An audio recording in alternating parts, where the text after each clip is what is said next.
Hello,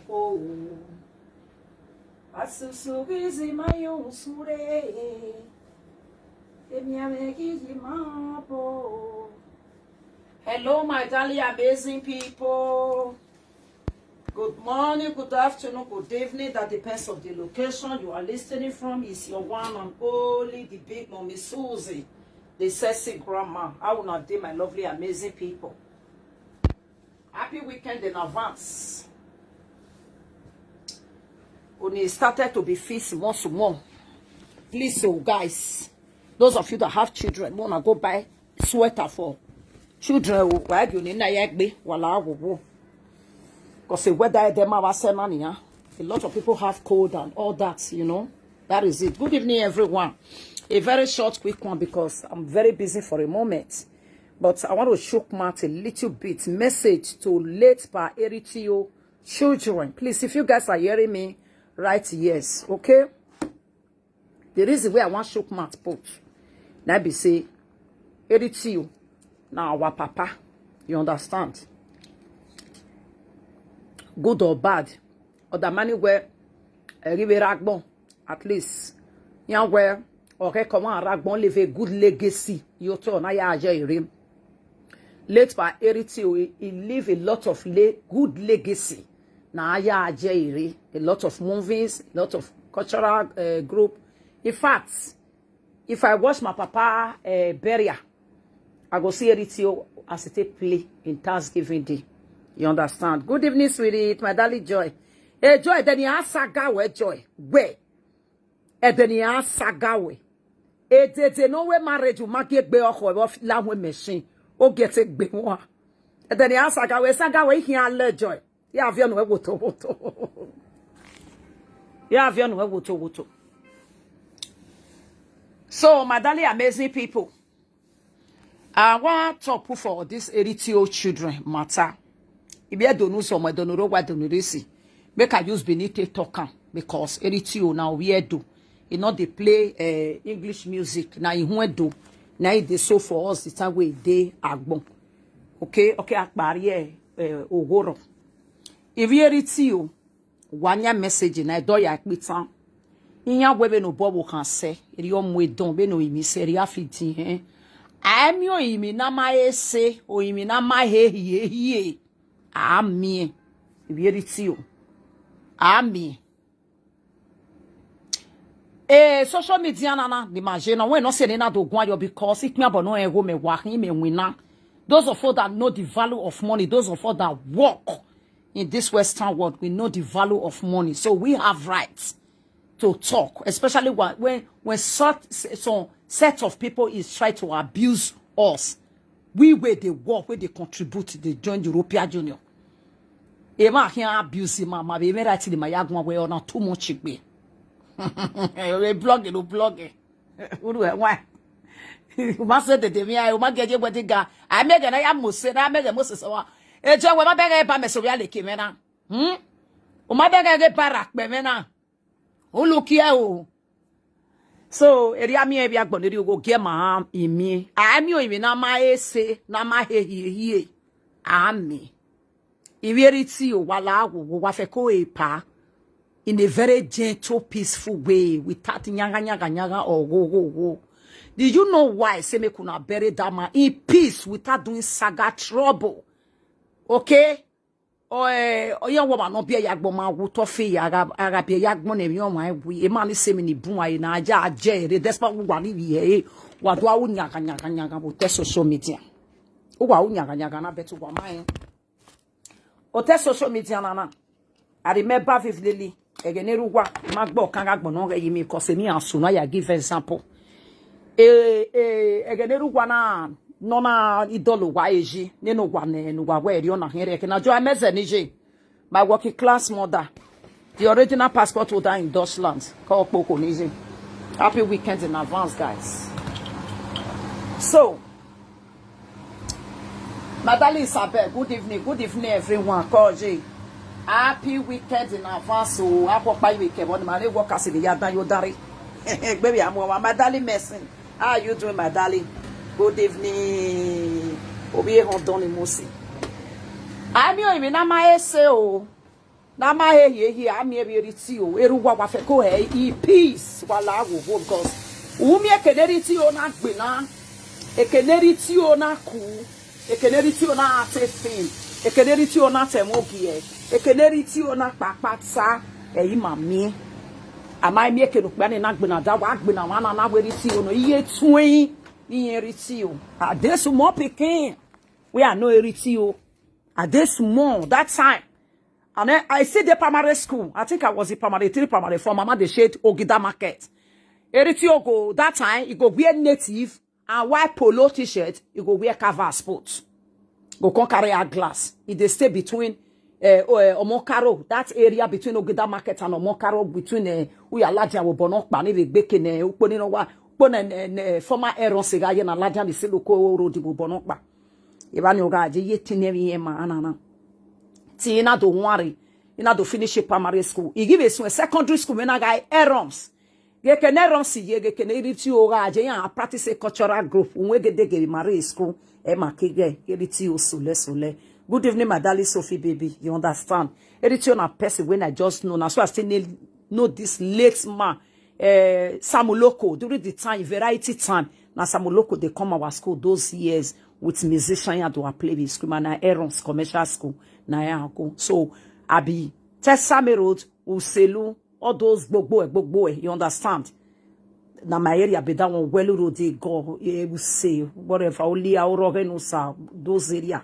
You understand? If yeriti o wala wo beg even itemeru wase ma temi okpa.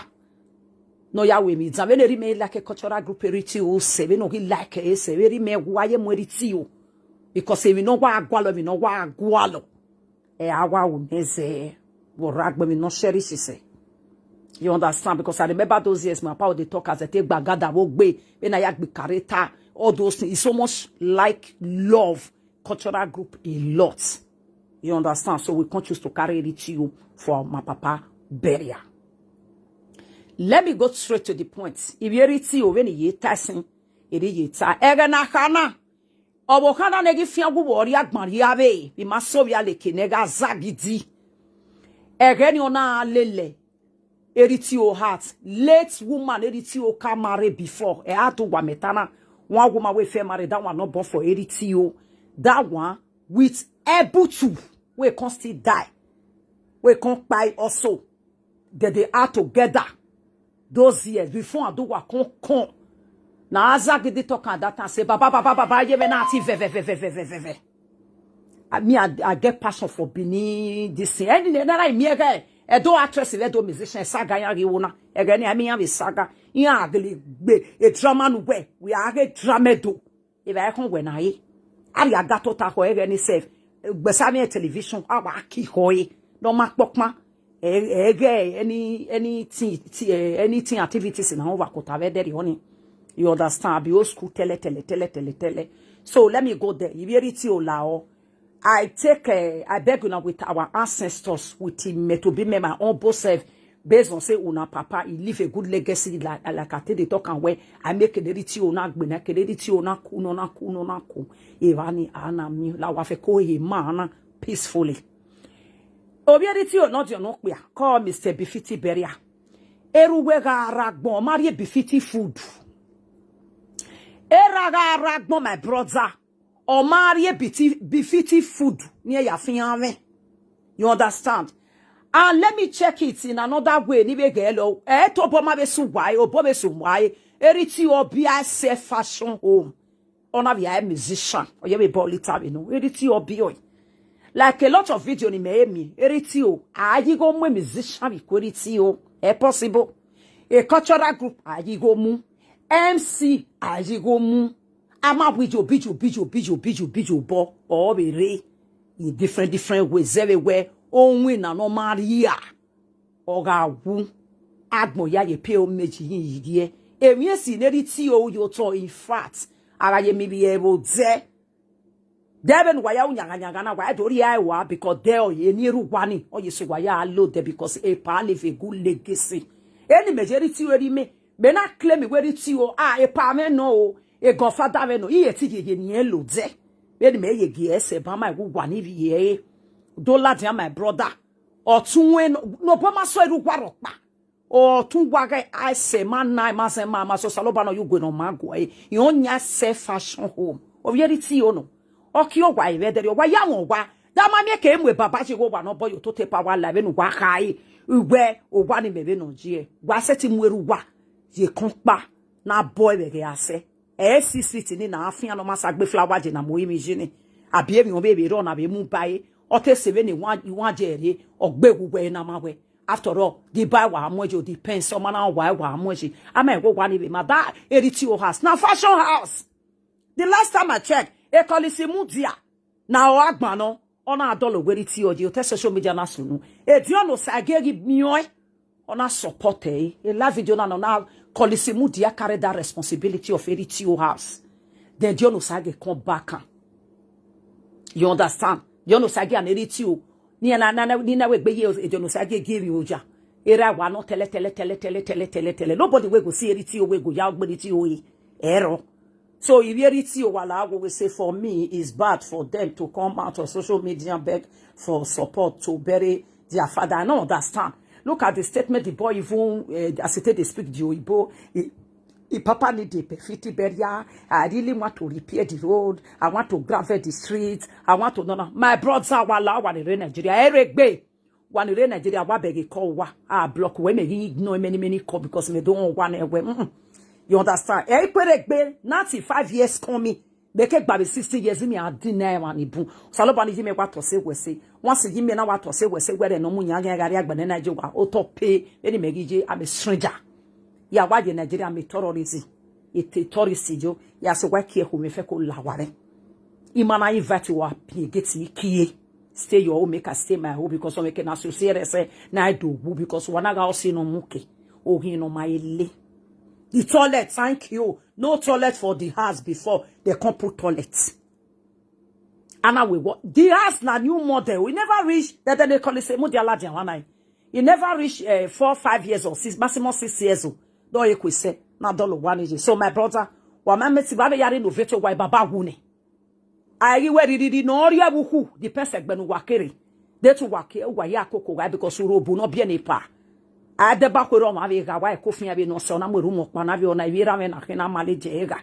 Do wa we family wa go modun mo wa modun la agwo wa bere ra ne weto bo yare no veto wa we. Eri o wa se ene gbe the community do ali no veto wa na miege de miame wa the social media. Ija pakabe na wa gwana ohuori no lati na na we mara 50,000 me to be me no wa gwana wa ni ne me na gwana almost 300 and something million na wa ni no ho ni bi social media na amami ho na amami ho amami ansari do you understand amagi ansari o ma no be se we say we no wa be appreciate wa je ne we toy ni amani we bo na wa jajo egbe mi wa be Nigeria wa me respect ato no wa to we wa kwebe to one self na mi wa na musician or MC or whatever na mi wa de wa na kwetu wa get to wa we vet wa here we vet ya se gboma no di wa ye card de e dere wa ye no buy yati o si no mu ko wi no maile e wo wa hin. That is the reason very me I stop it already. I don't attend any invitation of launching or whatever again except if I knew go no ma no see Kevin ahian we marriage. O sa ba gia miege e bi bio area wo na kwa. That's all. If I na party paste cause I had dog or we marriage or birthday opening of us any me ga attend. Eki I want to do launching, I want to do this. Yeah, ona ga nene me. Don't please. Don't call my number and don't give me card. You get? Don't invite me. No. Because again why I go exist. Ami wabo nu akwa gwa to ma amu gwabi ku o ma no kewe boro na bo ne do buku wa is another wahala ho pesi amu gwabi 500 katina amu gwabi 3 million o sa ba no gige me to se we so kwa ma gwa tame no over sabi hian no wow o hian ya mu gwabi 3 million imu na me mission no ku me 300,000 or 500,000 ya mu drum o aju ku se ku cultural group lawa yes after those 5 ni je me ra gbono ki agbari ge ba ege on your day important. That dog me that dog arrange me arrange jogi me yotone. Yes, I saw it be. Na so it be. Or if you bele kana na e su mesi na igwa lock pa bugwe imwe. Iri go ni ri ne. Won go me mission 2 million 3 million. Be ni manari egwe no me. O se gbon ire. Iji meri emi like wa orieti iji meri ba 3 million tete meri 1 million kishi me yari ba there. So I will not do that. So orieti o ogugwa na yetaba na agogo Mr. my brother keke botu eno ko ni mazan be nu we wa gba seni ohu oba be nu we je we no be kun go be je cultural group be ya gbe no be na ya mi ho we ma be madali yon we ofure good evening madali ofure wa kin agbe useless phobia na wari achi yo ege Facebook ya discreet we ya discreet we weti we gbe comment eke no eke ne iye ni uri achi yiba bebe dio ya wa discreet we ma understand in case wa kin we gbe gbon e do we you understand so eri ono so if you ti o wala wa fe ko bere uruwa in a very quiet way private way you understand wa fe ko bere because egbe ma be ran the social media na be contribute. If you any ama wa gma no sagi abi bi ya don vs vf time ani it wo we only na be that dog na mwere good evening madali ofuri that dog na support him man because he's a good man anado miegwe be na koko bono kase ariebo na na jogwa be no give egu na na riti obieriti o wala ho igba ha wa so wa be we the third time again eru wa ofanoa epa is it an orphanage here nenemi wana why ye power wo na why here I cannot do it alone every time only why we me be bere good evening my darling freedom they know they do like that make una do it very jejeje musician money council ayigo mo MC ayigo mo cultural group yi o pekepeke or whatever 247 edit o get cultural group that is first daughter get cultural group who will be MC ruwe who will be musician ruwe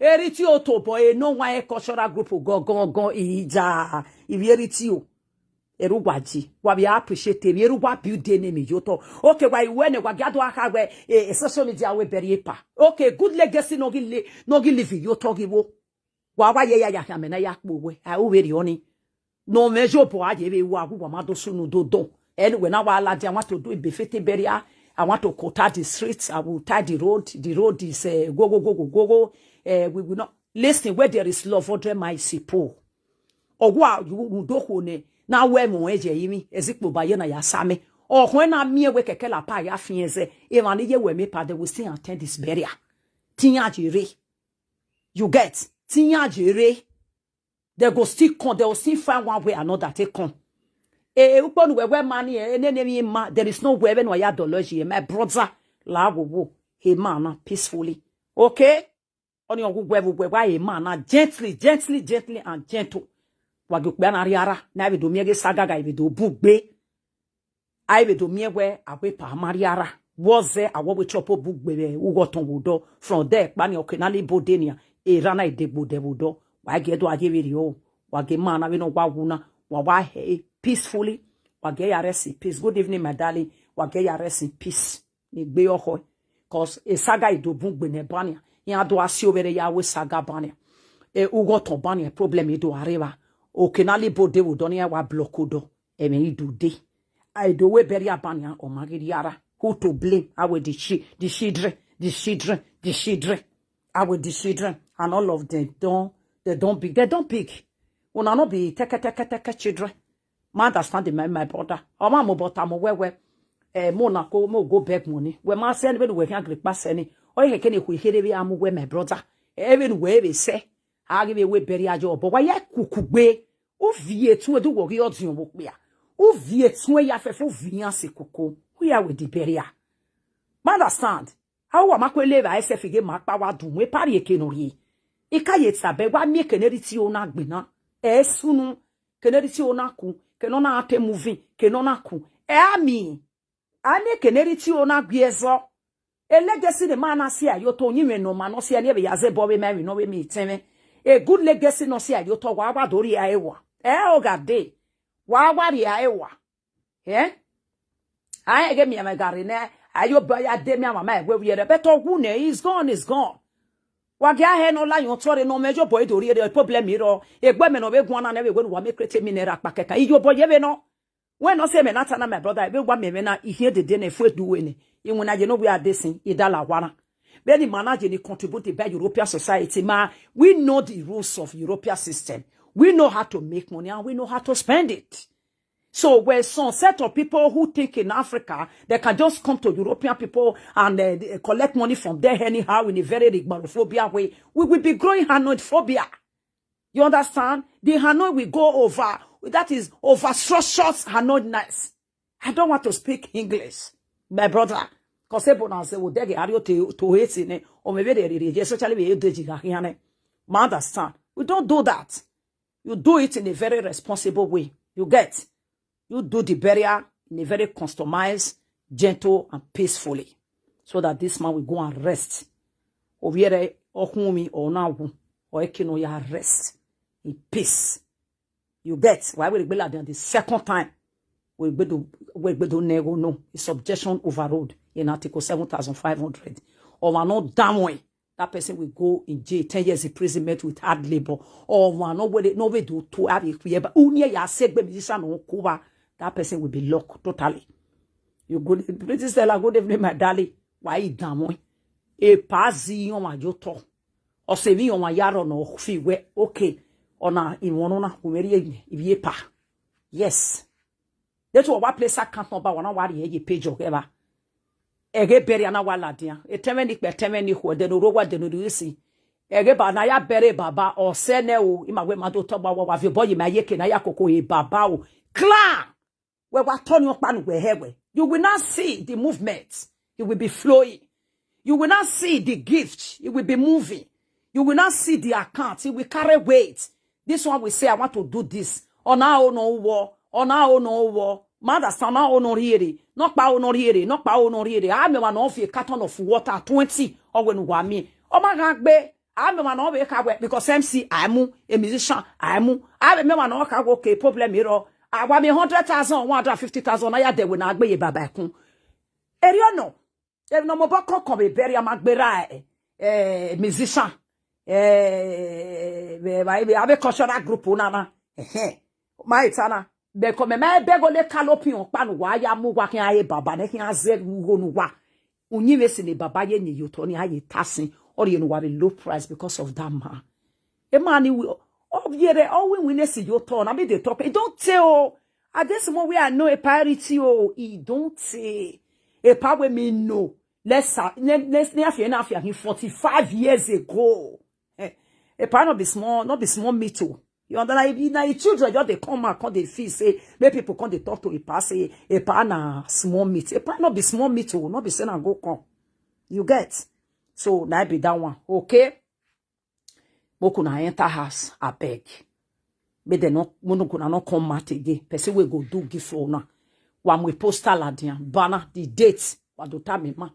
Anyone wage gui. Good evening, my darling. Anyone wage gui. Doniro wa donirusi. Ati okino de November I we baba ladian o. Wari obodi ma yeke na yakoko e baba ri ma ya e no. Clan. Then you will see. But no very man, and nothing is too small. Be me 100,000. 100,000. You got the mate be like what be lads, yeah. Oh, na be around my when I be no be call on the ministry. 7 hours we 7 years no call you to na yetase. You understand? Thank you, my darling, freedom. That's how they talk my thing. You guys, not because of the children, no, because of a pa don't leave. That legation not said and I have no one soon you see you to because. Uga se mi dan yoto mi danu do ba uga se mi esi ayoto ami wa no mo amebe derio owi na ri kobori ipin ni wa wa dele emi na ya mo ame free ado ya mo e baba na fe na ami ma ni aware yen pa mama they talk bitter truth. Thank you, my darling. Awa mi ma no ware owi yen pa e ma yan awa aje tin e bury anafo because that man I never see one day they go say you carry eritio he not play. He disappoints. I never hear him. I never hear say, who they fight, na eritio. I felt on the phone, where they console. When I know we are no eritio. That time, I did primary 3, primary 4. I don't just start to the book, okay, when here. We I know eritio that time. That time, my mama, they sell for Ogida market.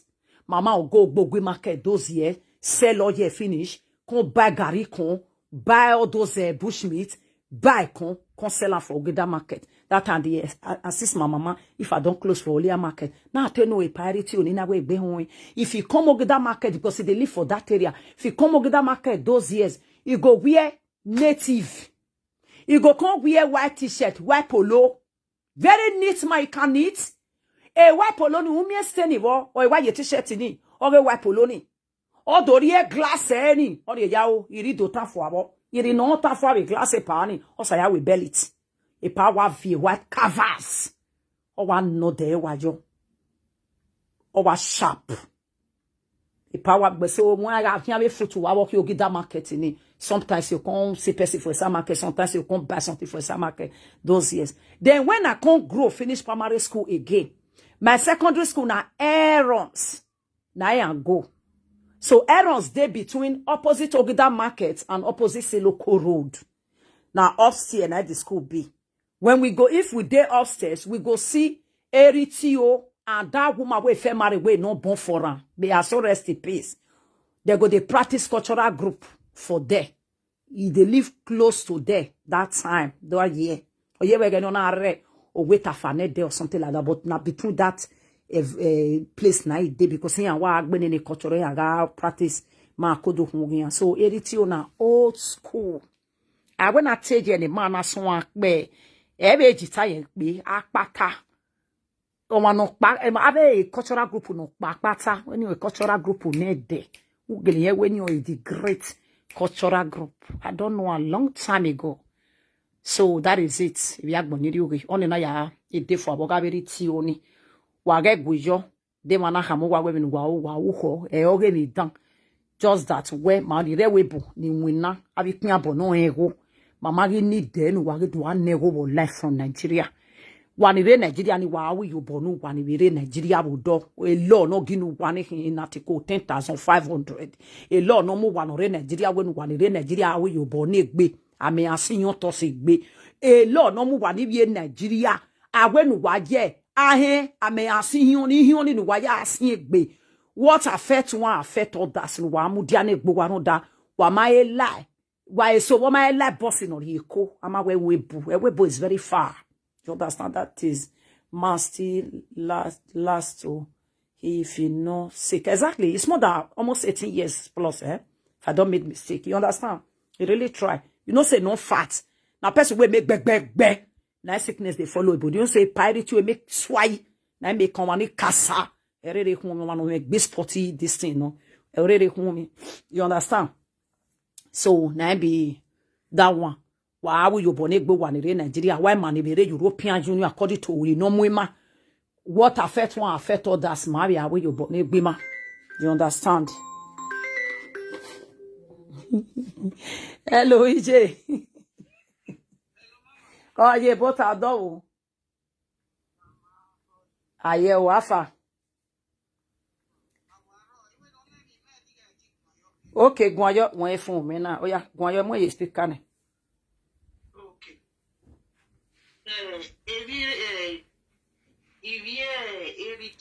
Yeah.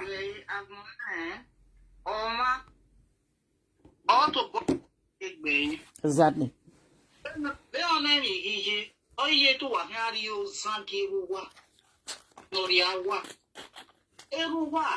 Oh yeah, then a big man around oh, I go go my Suzy Suzy.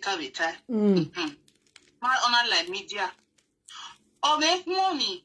Honor race or salute or I make more salute by ye. As I buy no see man related so bad. Exactly. Amen. Okay. Oh, yeah, I'll make my very awanya. Why we be like media? We are mobile. Why will Nobody tell we. Whether tia we are exactly when you get good, then you can get good. We matter no hatane.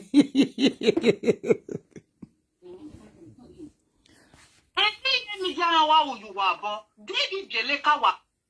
Jeleka said, exactly. We woman tell me. Anything your man go see the man what they supported there, but the way you wari Yahweh, they love the wari show never wanna. Many be a Yahweh now, go me say pojiba. Many be a Yahweh no on a matie. Ona mi nebo tie abusement. Abusement structure. Okay, overruled. Enya hi we na. Abusement structure. Imagine to the 4 years ago, we ye the rame. Well, they know who. Man, no understand. I want to buy a me me young obo. No But one. then me be ile ogo pa yin wa go ko yen we magare nu wa o iwa to go me na e shishi. Ile la be cause they love the wa gisho ne ru wa. No, never give me when or any. But where it's your back coming out of social media, one in Nigeria, I get to know some of I have your mass one who by Johnny. I will you give it okay, be a book, was one be a body. Ekbo doko de was one be na. Or what to agbe. Or to agbe. Wa be ekbo mate we no ri e. Ma be test at ya la webo. Wala o, teveni ko wa e mejo wala o. Wa o pe na ga o ku o. Agbero ke bi egbe yo ke be you must sleep in that bush. Wa be yo en degbe. Because e wan le Libya, you go la Morocco la we nana. Here egbe 3 days bugo ha. Here ke Burkina Faso la Burkina Faso, from Burkina Faso to Zodiac, from Zodiac to Wokpana sake se Libya. Here ke se Libya fo. Ibi ara bi egbo ya wan hi egbe. Man agbon nikin. Too much. You the one that best una make una come do such thing. No understand. No. It will back. Wa like me wa do beg you wa ya bere ru wa bi ju wa ya bere ru wa. Beni aba to concern. When no sunu amese memo bo you no see enya de Nigeria na be everybody. E ba igba ha ni wa e complete be deni. I'm telling you overfeeding abugbe I me yata. That's just the thing. Iya wa ri e ba complete wa gbe eri ogo eri oga fun. We eri e ba igba ha be webo na de. We na do ba de sa agbesi e bread ni me esin. Ina we gbe di bread e snatch up ma dasin. Be me eri e ba akuta na. Me SF. I will ready on in. Oh, too much of everything is bad. That's so e ma so ni be with your boni. You understand? Have it yoni. I believe say na the caller. We not to use the platform or maybe Tony wa be saver. Iya we no lag even iya te wo okay because funny can come here we wage we. Cause although tap on you na me we wage to distracting ya. You we bury again abo. It may possible say that one go greet them. Now they just bring the idea come or because she get big platform, now they can't use the platform to do That is what I think. Only a mommy again if I might go wage then what have you have it? Understand? To talk of itself. You understand? If demand. Because what was the bro, in Gayani, I don't to me how what in a media, Gayan web day you want on it. Here is the Bugua, eh? Yeah, when you never walk over me. So we are is a Bugua. Here go by me, I may pay your mortuary. Why go and me one me your mortuary? Oh, gosh. Here we are is a Bugua. We are here with a bed down where you want it. Or we are is a Bugua, yeah, Bugua. Yes, saga, or cagbe, me, I'm your way. Cagbe, oh, yeah, because here, every presenters need support to what?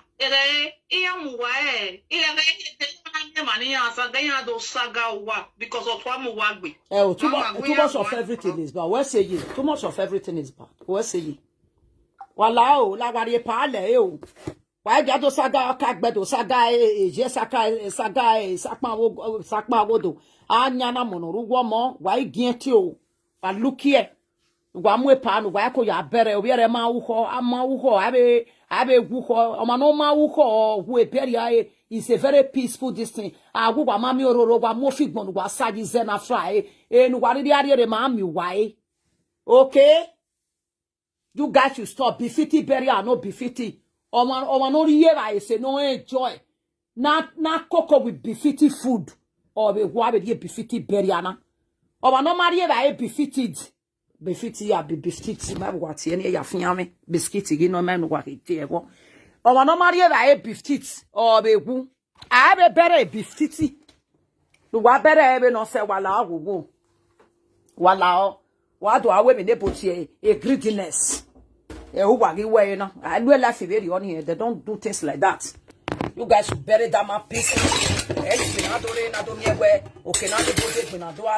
From there, where who got on there, it goes slowly from there, away from Maria, why do me home, if my only here, if there's no big. Now, what you get a one hour, that does it, my daddy people. On your ability, you want me, it's so rest in peace. Era no goma, era no goma, era no magia me bosu, understand. I will yamaladia in a very saga phobia way.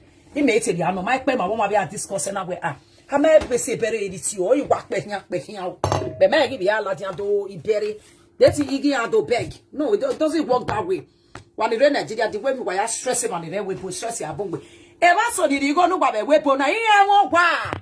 Hey, in a mind, I say a weapon. Ever so what do I know you go no back? Or I got to let me see why you hear any arm about more. The way you go no buy a lele on my. Ye na put your mother na fe. Here they can in my bowa or my body in after all €50 we are one give no stop me make not build us. Example, if you are in your worry, a so more about your my bowa for your information. While it was your sawa na figure weapon or take a very by equal or too much be. A kill about the job of the social media, not forget the social media. No. Money winner, have it never no ego, mamma kwe.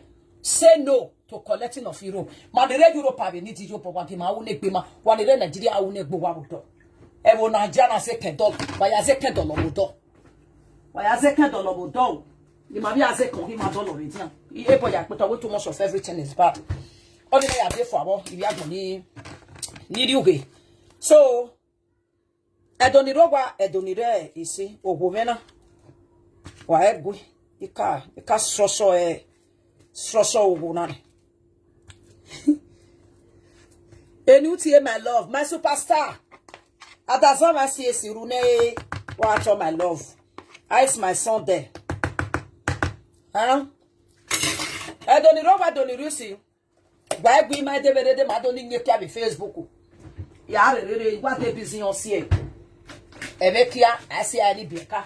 Our time no jego ni na our mobile man ya you kemekia. Ina we do ya we. Wala wa agian se o. Abian spoke. Wa agian se ege na ya gwa le bracket re ni ala ezi o. Wala ho. Why look here? Why be careful? Okay? Many don't sleep around Europe. It's not easy, my darling. Agnes, how you doing? Not easy, my darling. And those of you, where they get on for mind, if you don't get on for mind, say you want build that for Africa, you don't get problem. If you just some people there, we in Nigeria, or we go away, especially when you pay Nigeria, we go you understand? A lot of people there like that, you don't get problem. But if you get on for mind, say you want build that for Nigeria, I just go to beg you, just go to build the ass now. If you not build your ass now, may not come be say, we bless God, my darling. May not come be say, the time we see meti, go come be 20,000 or 40,000, like book. Again, okay, ya bowa. Idio idiena. When you do ya when you expect meti now, it's not 10,500, 10,400, 10,100. Okay? At presently, as we are speaking now, Ekpesmeti is increasing every blessed month. Oh, yeah, increasing.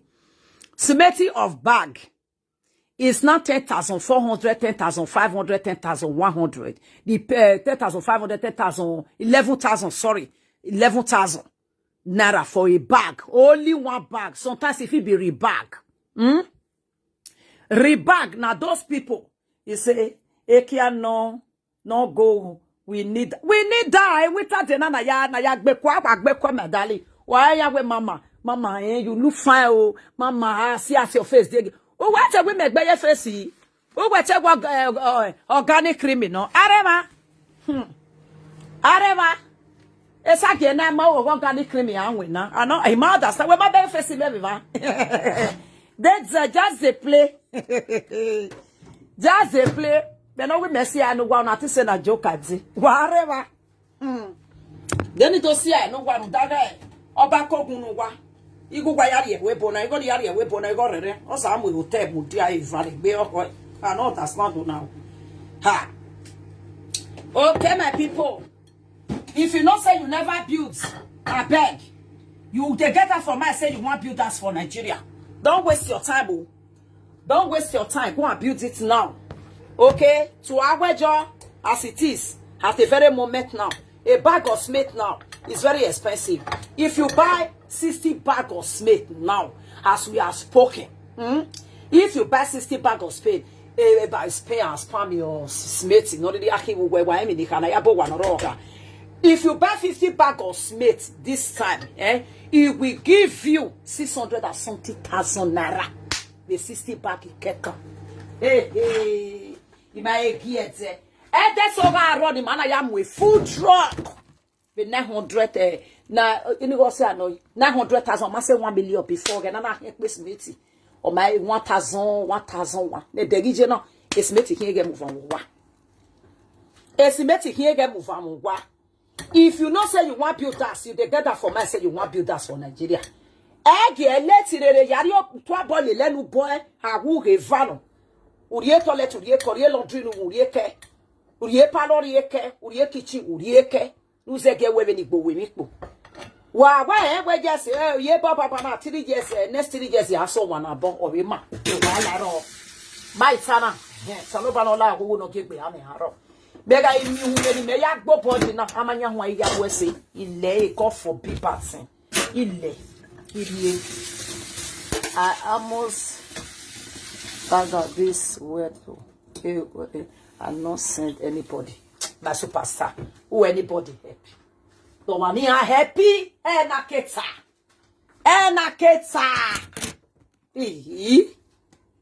Okome. Enaketa. Dansu. Yeah. Echo. We are even also very superstar. Egbe wo we. Ebi so asunu very egbe wo we. E so ro go da fi apa masama wetin atop e. On the top round. Top round baby, top round. Baby top round, baby throw waist, baby throw leg, baby hang leg, baby top round. Ah give me na. Top e no. So that's why I don't see how. I beg, if you don't say you want to build house, don't waste time. Make sure you go build your house now. Because the region cement is very expensive. Take it or leave it. Very expensive. Okay? Don't let anybody deceive you. Say next year go cheap na lie. Don't let anybody deceive you to next year go cheap. Cheap. Why you do? By tama we na. If you know you work big go wana. My tana. In almost at buy to me, waiting I see say they expensive for house. I walk when I can't logo. Na lie. Na lie. I walk when I can't all logo. Who got you can't? Logo. Who does that? Who tell you? Eh? No, who person happy superstar we why we? A person who be have sent ni. Ye bole ha bole ne. Okpa kan we malady ni. Ye be condemn eju wow. Areba. A person we have sent ni. Oh, bole ha bi biele Canada le Libya la wa e kwa yo bo won ya especially when you go out give head you know. Yes ya e. Am ye keka ya ba mudi akwe keka we. Atu e no a. Atu o ya no we me. You don't do that. You never teach church. Don't say. Bari ke bekari ye ke biye me. Wo mare dey understand. Ko we me na me ye na ya. The men did no yemine I move or can see me I move me when I me who have me now me so it's just that I like to buy my business. One of you I said I want we are said anywhere when you do home banny or daughter. Whatever. Where equally a man I go wake here. It's okay, you know what I will go see for a good time come. No wala no jawa. Okay. Voilà. So, as I talk, I wear Owanaka. I will logo, I can any logo. You will not wire my people. Let the you wire. You will not know what was said, what was estimating, and you were there. Who calculate no bag, no I fence so wa. Kawa calculate on in there. No I am on a block. Ye kagan. You mama am high. I can double triple about 200 that be 200 something thousand money did. You can. No what better what I mate. She mate. We have the 300 bag. Where can well say? Not be saying I go come. Wow now, wow, mama. Want eat. So on Sunday I go cook plantain. Oh, go me while no go. Il y a 2 days ago. No more you freeze, no more like not defrost. And not the yoga de yona. It's good bien. Robo. Oui. Anytime. That's a regular. I don't let me get my girl. It's so far you going. You what you never actually hear you. Yeah, what you bashing? What you wake up now? Why here? Away ya fefe you see. We are here now. We might be missing our picture. I will not make pretty men and no me have no we may here. Dog Bobby Bunny who here here. Who does that?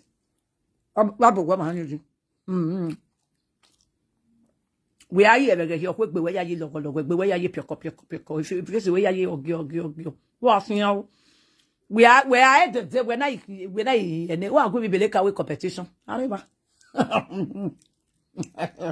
That's the family do your water from. So family do your water from. I am your water from any business you go man or woman.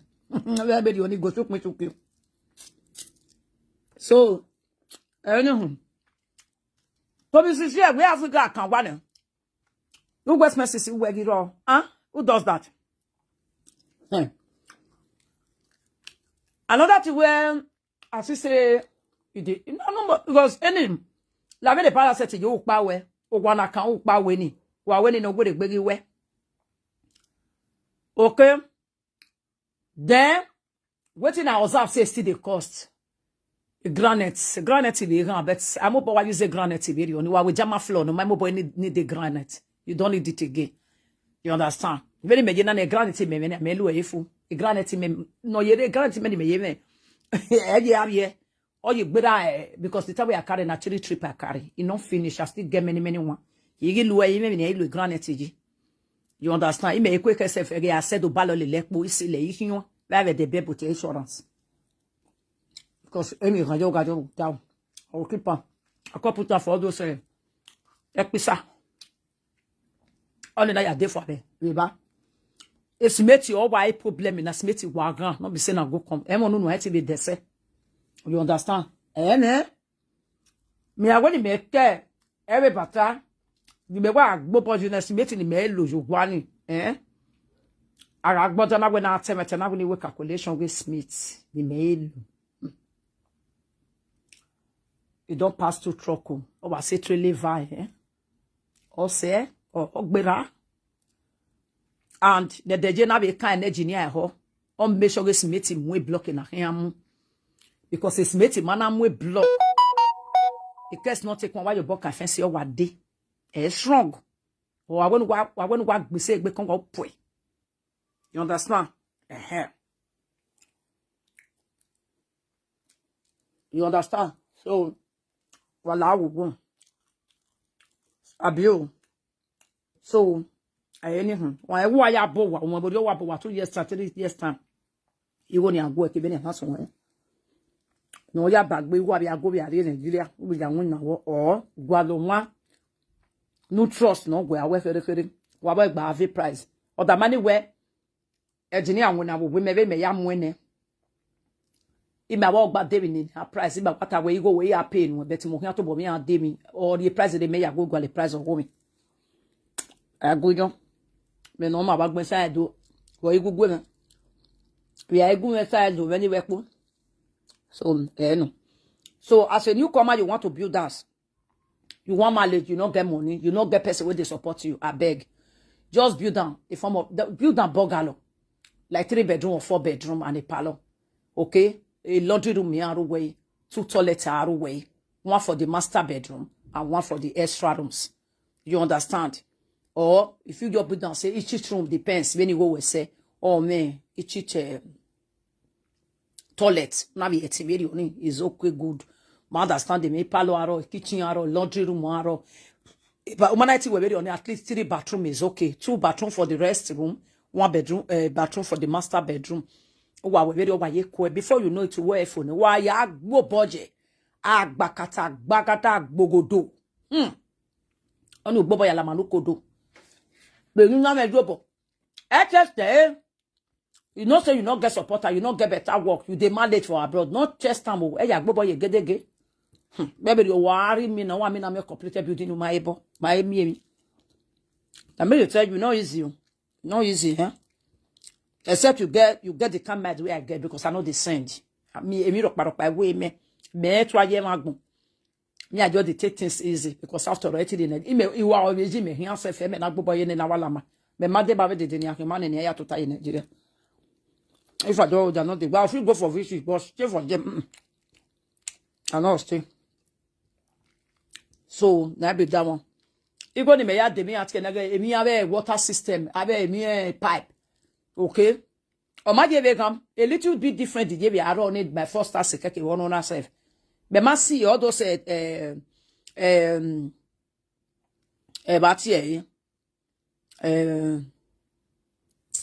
what did they call them when the time I built my house? Cement was 1,000 naira, 1,002. Ego bavura me gwekana madali rita. Ego bavura me. No na. Ege mena be first so me cement me kwese 1,000 naira, 1,000 euro abi 1,000 naira abi ge Nigeria okpani ne no blue ni. O ma serve yo be ne degi jena. A bag of cement is 11,000, 10,500, 10,400, 11,000 for 1 bag of cement. That's all every bag. That's all every bag. Everyone you say the bag or segment at the we best store. You understand? Wahia do because wahia wana imi na ni others model has of besimeti kakabo. Ogben ogwa besimeti. Esimeti ni me lo ye fence kekan. Me awe me calculate po. Me lo ye fence. We go mo gia o yet you get my people.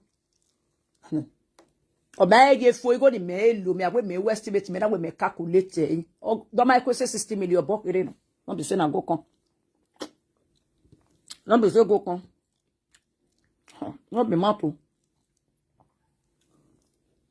E no be say me be just egwe. E no be me jobo no. Di me jobo. Do ba no be le na to la mogun. E meme. I ma gbo yebo. American. All those toileting, not the cost. All those have a pipe now, they are working with toileting. Omaga, to me, I'm not saying I say cost. You might beg a go. You might be beg a pipe now, a pipe or a pipe electricity pipe. And not all the party, all those piping in of your little bacon, or like have your little wig bacon. Why cow? I know see I say they expensive. Imagine be beggar a walk on video. You may what beggar no wow cocoa no wagon. A bag of smith is 11,000. On your wagon about women. On your we was because if you smith you will wa F4. Walking away heart is smith no. A block no air with fencing is smith no. A plastic good evening, my darling Sonia. You doing my love, my sweetheart. We have here. It's missing, no? Who are here, see fence? It's missing, no? Who are here, where's your toilet? You job? It's missing, no? You understand? Many things, miss me. Efremu, it's missing. I have you. I hear shocking on your door. It's missing, no? It's missing, oh, what? A kin and not where one of what kind of what we will or ma. What kind? Woman, I kind. Wani my kind or Sabano go wa kan wa mi ya kan wa go wa fun mi wa kan ne wa ye meri wa ma bo wa no mo se buta te wa fe mu do yo we defense e if you full ade ya wa mu do ye ya wa he na ya ra guide ye ri elephant abojo bo je bo e full ani bia mi ri u ga fie bu e o u ma na fence wa yo ye fence wo we alenu na ya fifu la wa gbe kan la wa e fu we machine mu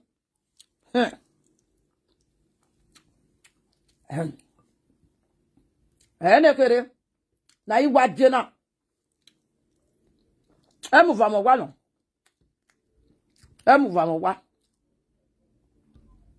Beni e yara na. Imagine owa waja owa. Ewa ado e wajaki. Eme ko gbe me onya fi waya. Yogi men. Be mana me ma no bi o ene. Me fi waya yo. Abati nyanga pe no wa no ware he ore la gwa irumo pa bototo. E a shane ke fi waya yo. Me fi waya he. The be full ani ya ke me gwaja be 5 minutes after 12. You gwa no be bi o ma hiore. Amen. Imi obe. If you full ani ya wa do ke no ya bone e ya o mi gwajere. Ya o mi gwajere. I said the house way near, way not close to my neighbor. Almost 2 hours. That the yo go thief there. He me she ebue oni. You know what afu biere emu. You know what afu biere emu. And you only we can say. No, that's not true. I don't know what to make buy. Udo buy. Na dagi you na. Agwa. Koma be wakpa be Facebook ni ya you know what banu were. E fula ni na gwa le condemn ayon, ki ma be condemn ayon no wa ri obo lele. Na gere ba ginya ba ti e. Ziki de re ya kan wa. Fula ni na wa banu biere yi. Ona si o palo je no nya wa gbe e banu were for e gbe wo we. Oh. It's just that I want to do it to my taste, like I want to really do it like yes. Because in future, I feel decide, say, I will say the other one, yes. But this one is my really taste and my dream one. And I want to use quality things. You understand? I want to use quality, what is called quality. Now I want. At least I made the suffer for the money. I want to enjoy it. Finish. You understand? Because where do you got an edge? Where do me able better not? You know, go see him. You get an alternative. Alternative to be paid when you take by 1 year, take by what we're money alternative. We are here. A kuni where you have no do ya. Becky. Well, I go. Man knows that, but why ye? Kokigo, especially man, I want in Nigeria, what do what a whip better. No echo live peace with me. Ogo no kwa babe no. After all, my baby Nigeria. Oh, we my boy in Nigeria we na guana. We wait till the years coming we are soon. Or be my get go account be oko live. E won get get smith ya 20,000 we are soon about. I make tell you. Emily Buro me wa one about I just say okay make a fair clear. I'm more konya kosi. Because me gwa oyiyo, me manage that partition ye, especially if you hear ya have a degbe do my partition your imi I don't do that. You go in Nigeria, who's the cost? I will be by heavy gun. Only a beauty material so it work say. You understand? It's made in a while you tell you nothing. If you work as you river. So, it don't be a good news. My hair must have been my story, my hair with one of my woman. Good evening, Madalia Harrison. How you doing? Good evening, dear. So, with you, o manore we bonati maami. When the Nigeria lab, wa many business or who wa gbe okay man the web. Wa gbe okay ma. Ana mi sugu ati gbe da bi joko wuwa. O ma viese. We bo wa lare o. As I got to gbe da. O kole popo. Man the we bo wa lare o as ti gbe da no dey pa me popo o. Ha, salobo la ho. Okay, be out him I just saw man or you born in Uwa. Did you know that those people in Nigeria they have that character? The reason I decided that I said I want to mind my business is that All those people in Nigeria, sometimes they can be gossip. Here you go gossip. Here you go in your one. They don't get conscience. So they say you. Where they are, may you be a category where broke. May you go Nigeria. May you go ask them money. Say what you go me mama. Do I mean not go no mama? What in Nigeria? You know you are broke. I will you give you a book. You have a book in a deck. What it concerned? They not they say you, eh? They not they say you. We are going in Nigeria. We are a young one. We are a young one. If you like your mama. If you manage it, then women will go as you, sir. Or it's your sir. One sir. A bear from my bag. Or you're gonna make it be more ban away. Me, I mean, you know, I'm more son of Sunday. You got no. So that the money we are going to hold on, maybe now. The money we are not saying the hold on, 35,000 naira now the hold on. Why men no see me? Alright. If they really the shape that they consider. That's why that one I did do. That one still get the same character with they get all of them they be the same. Or much body or not the that you wait the last 2 weeks. Or borrow one was sa. Not be say I borrow the money. He let me pay for something. If they drop me the money, Now tell her yesterday say I no get. You know we ask her.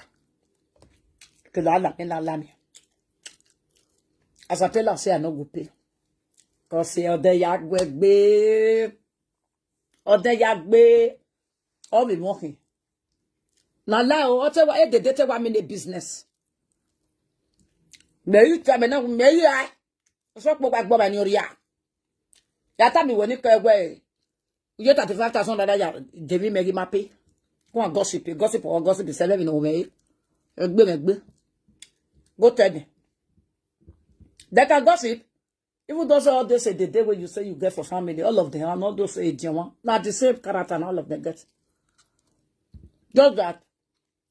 Already my bijima. We don't owe them that money. Say okay, we will take care of them. Like they are out different. If not, our queen be buying. Our queen buy. So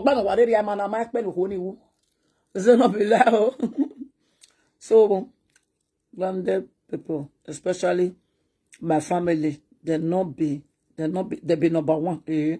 Mama, I go need to learn this so. Okay, my love. How much for big one? Never get small one here. You will learn this in the made the whole land sell it Belgium, they were distributor, Hono Afghanistan, Hono Kuwait.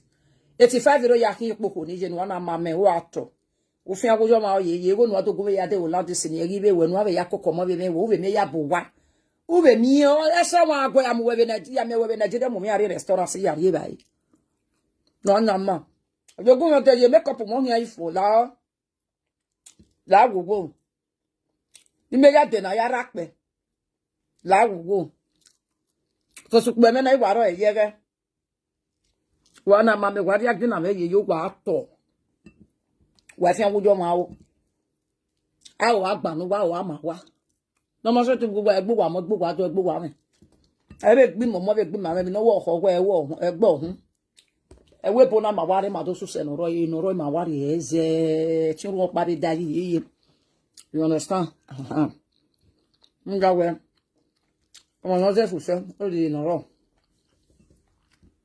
That's what baby.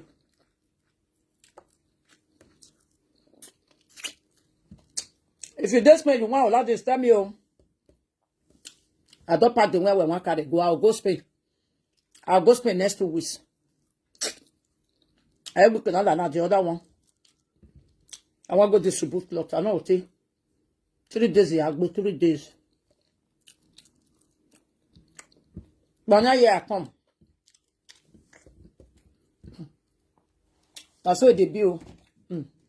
I was strong. I be winner.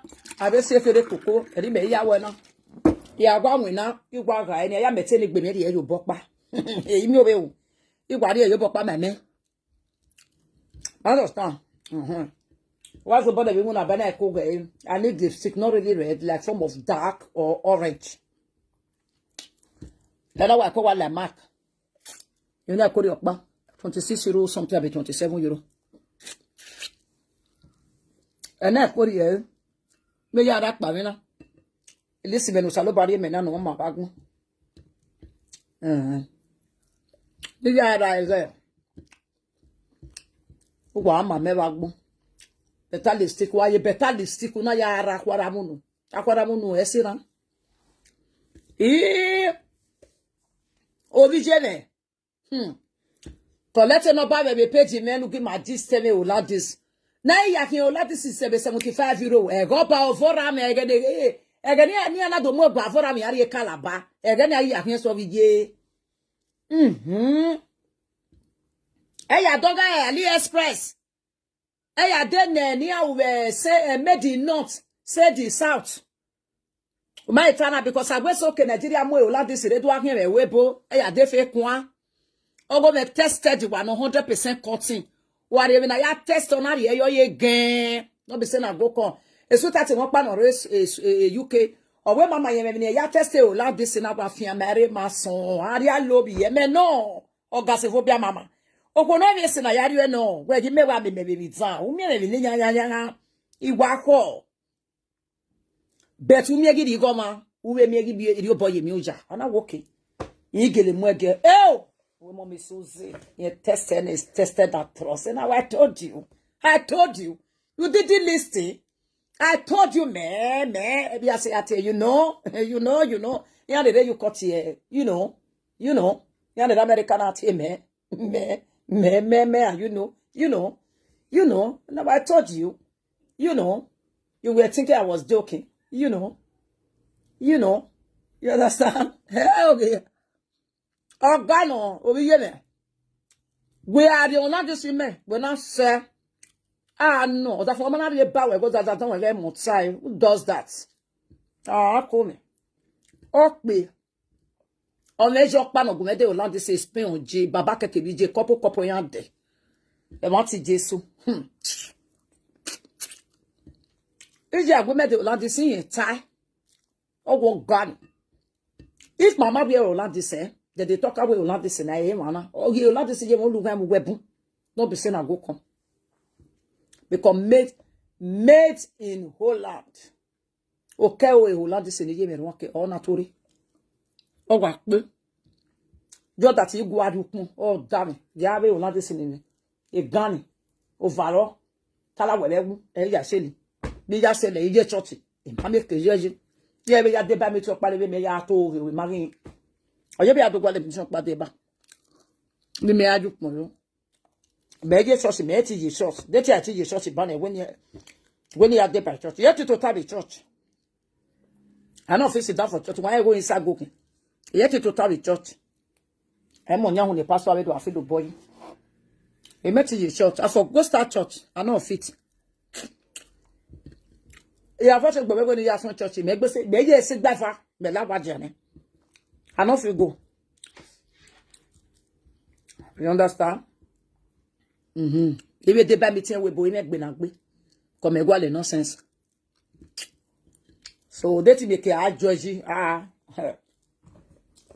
we ba make na hiaji wona yayo. E yo bewe Monday to Friday wona. To gbeda holiday be aro, Saturday be Sunday, o ma salo. O se ni na duri ego ba na. Every Thursday na every Thursday. We Thursday we na you know. Say mama I beg you. No use laugh. Or my date of funny minute. Okay. Okay. You just unlock my na Holy Ghost fire. Igba fire dog ye. One no bana wo my Holy Ghost fire. It will me enough be any me Holy Ghost fire. In fact, Holy Ghost fire ni on your wire na ya go egi ahon. So ko that is nyamu gwe man. Oh well, dem go me ya asa. Land is in Nigeria. The last time we are going to Nigeria, say about 200,000 naira. Stand at 1,900. If they know 1,900, we are 190,000 naira. Me to say almost 200,000. We will land this. We land this anyway. Yeah. We are going to land this now. Oh, what be? Oh, one is what that's what money. Husband and wife in a and they're not your husband hat. On I bad. Oh, you know that for me here fair. I took money on husband hat. be mo ovaro ya isi ovaro e yogo me yase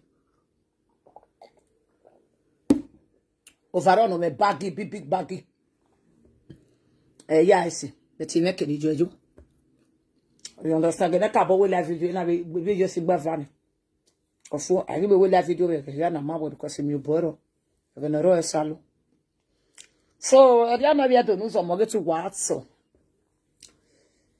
madali arisi la re document o ze la agugo beni rakpe me na ma like mo re picture na ma hogi me na kina I got hit it in there area with different posing o beg la agugo je la document ze the ya take kolopa na terere go out we come arena another day if it's Suzy no dey buy so go me say no get one mama do go me say my love wa supporting jawo ba ya wa ni dijo baba na ni ya de makeup wa we de la wa de la wa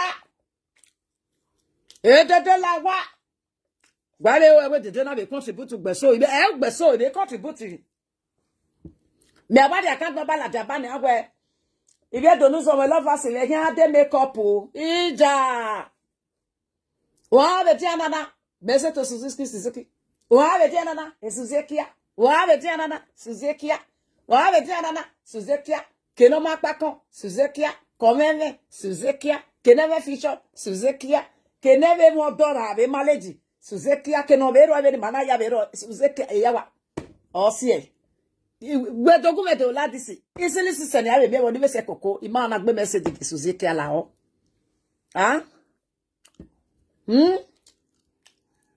Alison e make up of me ifo e measure ya call you ki ban e foundation no be na no be jo be ma me di be e bai no me ya atope atope foundation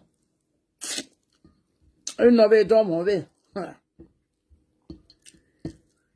no be geni e ma me so fa ni me so fa ya se Paris ni me mie be ba mi amie ba oui o come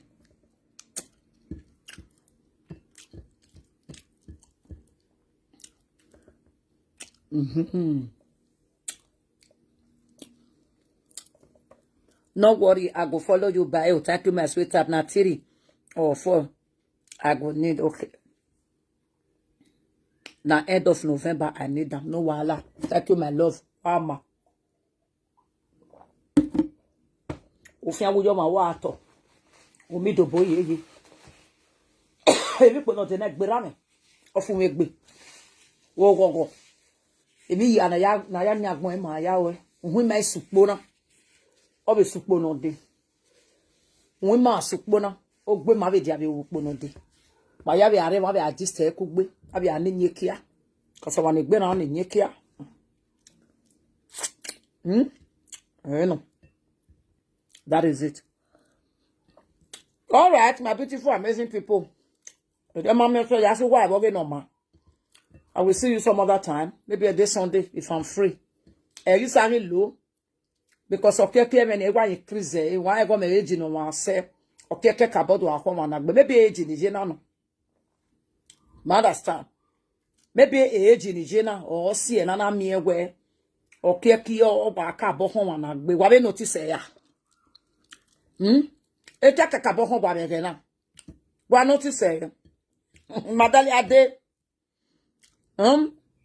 ade su gbe notice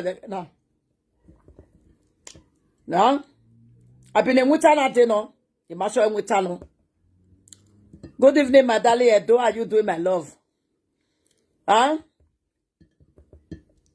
we notice I do e ga na ki ave kon we we notice we e ka be kon we be na abi enwuta no si e wata mame ngo se just we gbe awo ma kan o wo ma griri obe ugwa be riwa ya gele no ye boy de gbe we be ri do ma be ari TikTok ke de TikTok ya no yo ta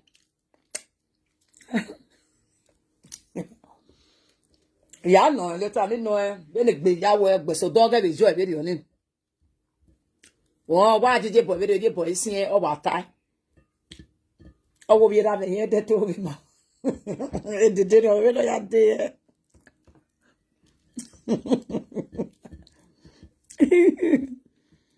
Sleepy, don't take me. I will already get piano. Hey, baby, out there, my darling.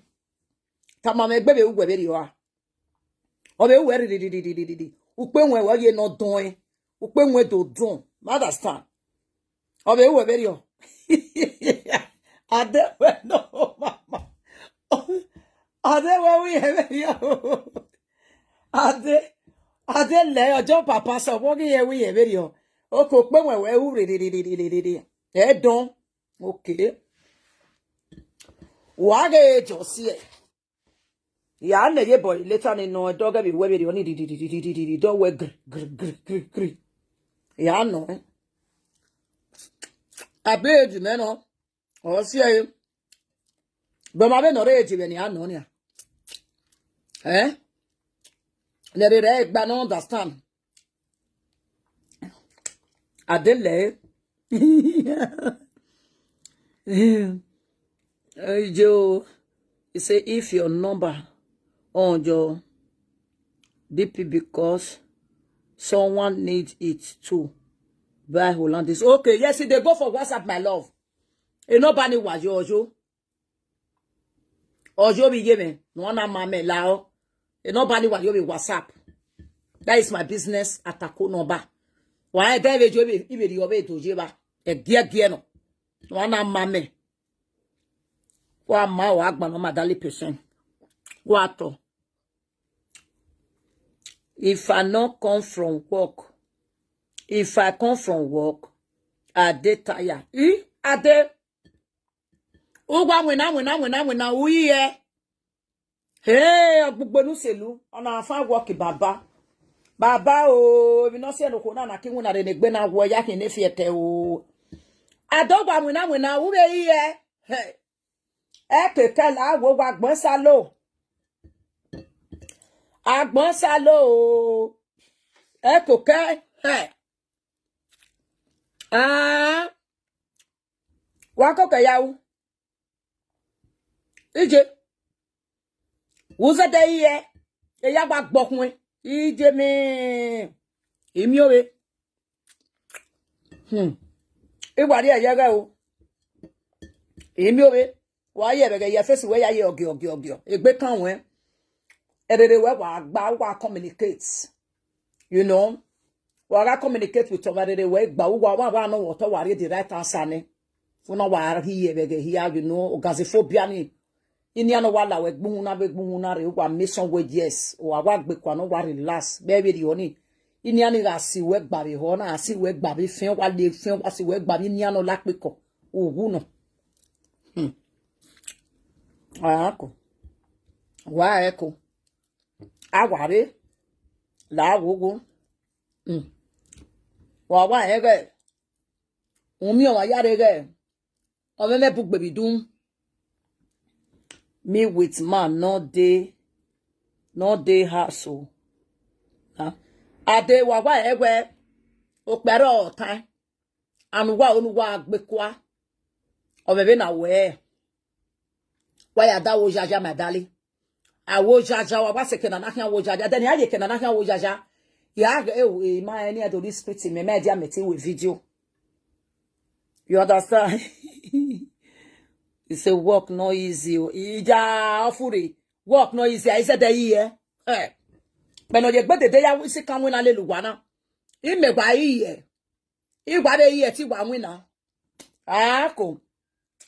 Eh. Oda for me no ma ya drop enwuna bobue na. O. Egbe agwo me gbe de si kitchen yan. Wa bola yan gbe. Mama yan. Ege ya so bia le kenya eje na. Because all the member ogwa pa. Eri ewebu.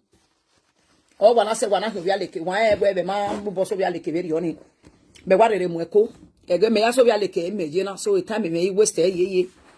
Ege no igwa keta wa lo agbon salo. Wa egui. Wọ́n ma bo gba re the same category gba do ka wo ko no sakan agbon ma no ka gi sakan agbo won to gbe. Ege na ya re ki abi na ya ro. Amen ni bien na makwe. O ma gbe oko yan me. E yo ya tin le me kian. Le no wa be gwe me no wa be get as be me na wa be am money for free of charge. Free of charge. Me ya am money. The my del we ye. E ge no wa ya gan. No be say na lie dey talk o. Na makpekus dey cost. E be bata. Uyi me waga o waga me webo na we na waga. Ah. E ki maze de gbe webo na. O wa se kene dakije e gan. O wa re kene pojo waga. So in other words, enika o we go panya ya fefe no lele very agmontin ya opportunity ka ma mebo ni bi egbe le dakige mi no favor me ni ado gbo yan me ye himo bo. Eh. Understand? Not be like they talk. I not feel say any daki go constant me. Say go good for my son. No, you know they okay. Not be like they talk. It not be waiting go favor me. So the best way, make I just suffer, just stay away. Make I just stay with Oibo. Every better. If I ask my husband money, no fit to say no they give me. Huh? Maybe no self. Hey. Anything where I take the makeup, anything where they use, if you finish or you look and say not they enough or you not like him again, before you replace, I not go tell me. Okay, no me okay, do it like a form na yakbe makeup na. So I follow, so I see they follow Naomi with their island. I see they follow one lady also for Instagram. So when I go Nigeria. The girl, when I do that Bini attire, the girl will come make up me. He can't put that foam for water, can't soak her. I be no say that they put on for water. I don't know. Now, cause I get brush, set of brush. You got the brush, we're gonna take you 250 euro. The set of brush, a brush is more good at 30. I get. So I can't buy that foam for one shop like that. You know the foam will be 10 euro ya dokpa the foam. So okpa ni ya mene ido ya wa ya mona mio una ye foundation ya iwa we to gay owa that is a foundation me na te fila just foundation pa me wa igbe wa ye le to and me ati e mege forever beauty me ogi mu ya na ye ki bado mo be no be me la come forever beauty me mark. Yeah, I know about. So forever beating what you kede what you bought more very good and very authentic. What you kede what your more say mark yourself. Or you be more say Lacon self, you know, and the Lacon we can say Lacon we not the almost 60 euro. Forever beauty I buy for 40 something euro, mark 30 something euro plus the pap 40 something. We not do the pap. Me kame pa e o say ni me papi ni. Umana me papi ba 7 euro or 8 euro. You understand the mark. So. You know, do yagbe where you yagbe.